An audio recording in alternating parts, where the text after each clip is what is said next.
પોતાની ચૂંટણીનું કામ છે ફટાફટ લઈ લે છે। અમને પણ લઈ જાઓ, અમારો જવાબ તો પેલા સાંભળો। પેલા બેનને ત્યાં આગળ ઘસડે છે।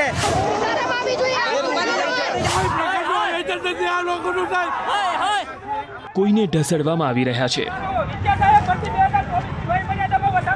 કોની ટીંગા ટોળી કરાઈ રહી છે।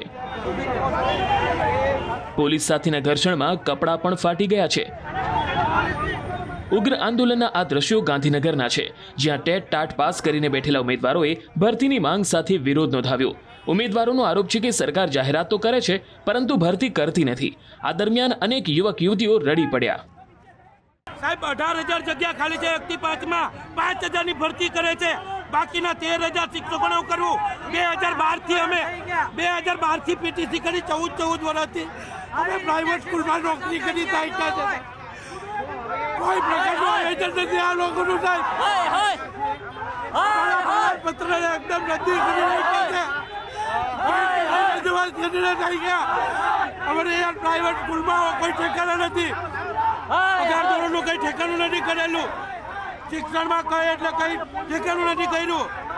18,000 જગ્યા ખાલી છે, 5,000 ની ભરતી કરે, પાસ આઉટ કરીને 12-14 વર્ષથી બેઠા સાહેબ। એ પ્રમાણપત્ર શું કામ ના અમારે?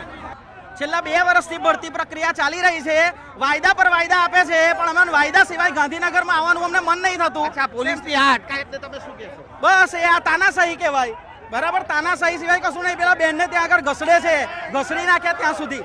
અમે આતંકવાદી નથી, અમે આના માટે આવ્યા છે। અમારી વય મર્યાદા પૂરી થઈ ગઈ છે સાહેબ।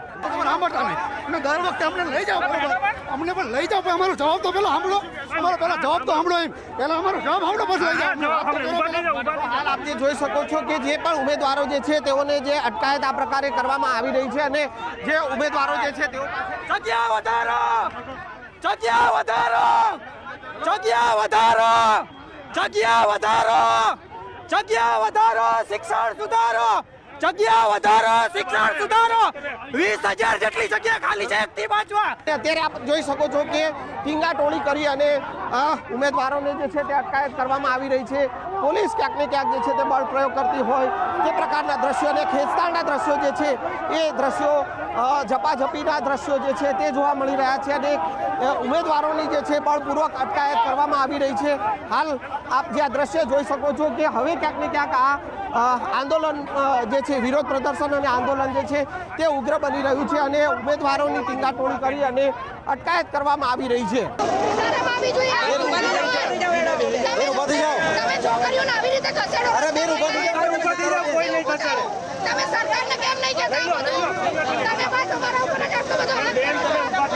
સરકાર વાયદા કરે છે, કાંઈ એટલે કરતી નથી। મહિના દીનું કીધું પણ કાંઈ કર્યું નથી। પોતાની ચૂંટણીનું કામ છે ફટાફટ લઈ લે છે। દ્રશ્ય આપ જોઈ શકો છો કે અત્યારે હાલ આ જે પ્રકારે જે ઉમેદવારોને ઢસડી અને ટીંગાટોળી કરી અને ઉમેદવારોની અટકાયત કરવામાં આવી રહી છે, અને ઉમેદવારો ક્યાંક ને ક્યાંક જે છે તે આ પ્રકારે વિરોધ કરી રહ્યા છે, અને તમામ જે પોલીસ જે છે કે તે આ ઉમેદવારો સાથે ક્યાંક ને ક્યાંક બળ પ્રયોગ કરી અને ઢસડી અને લઈ જઈ રહ્યા છે। કોઈક જગ્યાએ 1-2 મહિના લેટ થયું છે, એના અનેક કારણો છે। એમાંનું એક આચારસંહિતા પણ હતું, જે 24,700 ભરતી કરવા માટે સરકારે જે બાંહેધરી એટલે જાહેરાત કરી છે પૂર્ણ રીતે થશે। તમામ મિત્રોને હું વિનંતી કરું છું કે સરકાર તમામ પ્રકારની પ્રોસેસ શરૂ કરી છે, એમની જાહેરાત આપી દીધી છે, માટે કોઈ લોકોના દોરવણીમાં આવીને આવા આંદોલનમાં જોઈન્ટ ન થવું જોઈએ, કારણ કે સરકારે જે કમિટમેન્ટ 24,700નું આપ્યું છે એ ચોક્કસ પ્રકારે ભરતી થશે ને થશે।